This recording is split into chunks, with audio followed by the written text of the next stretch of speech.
Good morning. आज হচ্ছে শুক্রবার। তো আজকে শুক্রবার সকালবেলা দেখতেই পেলে বাদাম নিয়েছি, ছোলা নিয়েছি।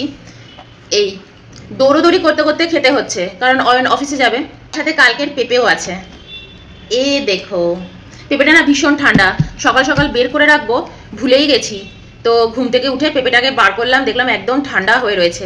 তো যাই হোক, আজকে ফার্স্ট হচ্ছে বাদাম, আর তার সাথে রয়েছে গুড়। গুড় আর বাদাম আর ছোলা খেতেই হবে।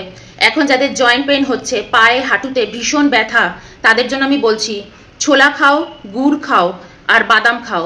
জয়েন্ট পেন বলো, নার্ভের হাতটা না এরকম কুচকে যায়, আঙুলগুলো এরকম কুচকে যায়, পায়ের শিরাতে জয়েন্টে ব্যথা হয়ে ওঠে।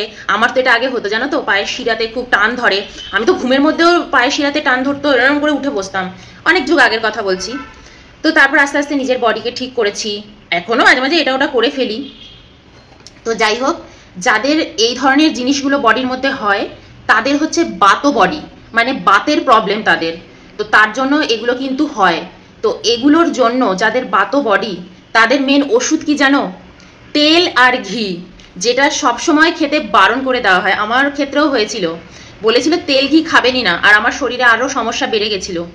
তো আমি যখন আয়ুর্বেদ সেন্টারে গেছিলাম ডক্টরের কাছে, উনি সবার আগে আমাকে বলেছিলেন আপনার জন্য ফার্স্ট মেডিসিন হচ্ছে তেল আর ঘি। তেল ঘি মানে ওই সূর্যমুখী তেল, সানফ্লাওয়ার ওই তেল, ওগুলো না, রিফাইন্ড অয়েল ওগুলো না, একদম পিওর সর্ষের তেল, যেটা যেটা আপনার জায়গায় আপনি ইউজ করেন। তো আমার জায়গায় ওয়েস্ট বেঙ্গলে আমরা সর্ষের তেলটাই খাই।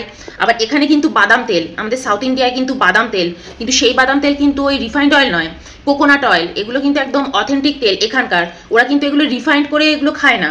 আর হচ্ছে সবচেয়ে ভালো বাতো বডির জন্য তিলের তেল। যদি তিলের তেল খেতে পারো, বাট নট রিফাইন্ড অয়েল। এটাকে খেতে হবে কোল্ড প্রেস অয়েল বা একদম ফ্রেশ অয়েল। কাচ্চিঘানি যেটা সর্ষের তেল, সেটাও খেতে পারো। তো তারপর থেকে ডক্টর আমাকে ঘি আর তেল বলেছে বাতো বডি। আমার শরীরটাও কিন্তু বাতো বডি, আমার বাতর সমস্যা বেশি শরীরে। প্রত্যেকের শরীরেই তিনটে জিনিস থাকে, বাত, পিত্ত, কাফ। তো আমার শরীরে বাতের প্রবলেম বেশি। আর আমার মতন তোমাদেরও যাদের মানে বাতো প্রবলেম রয়েছে, হাত এরকম হয়ে যায় আঙুলে, আমার তো নার্ভের একটু প্রবলেম হয়। এখন হয় না, যবে থেকে আমি এই নিয়মগুলো পালন করছি। আমি এগুলো তোমাদের সাথে আরও শেয়ার করবো এরপরে। তো এখন আর মোটেই এগুলো হয় না। যাদের নি পেন, জয়েন্টে পুরো পেন, আমি একটা সময় এমন ছিল, সিঁড়ি দিয়ে নামতে গেলে, মানে আমাকে ডক্টর তো পুরোপুরি তেল আর ঘি এগুলো বারণ করে দিয়েছিল, আমি সেই অনুযায়ী চলছিলাম। তো আমি সিঁড়ি দিয়ে নামতে গেলে আমার হাঁটুতে ব্যথা করতো, মানে বসতে উঠতে গেলে আমার হাঁটুতে জয়েন্টে ভীষণ প্রবলেম করতো।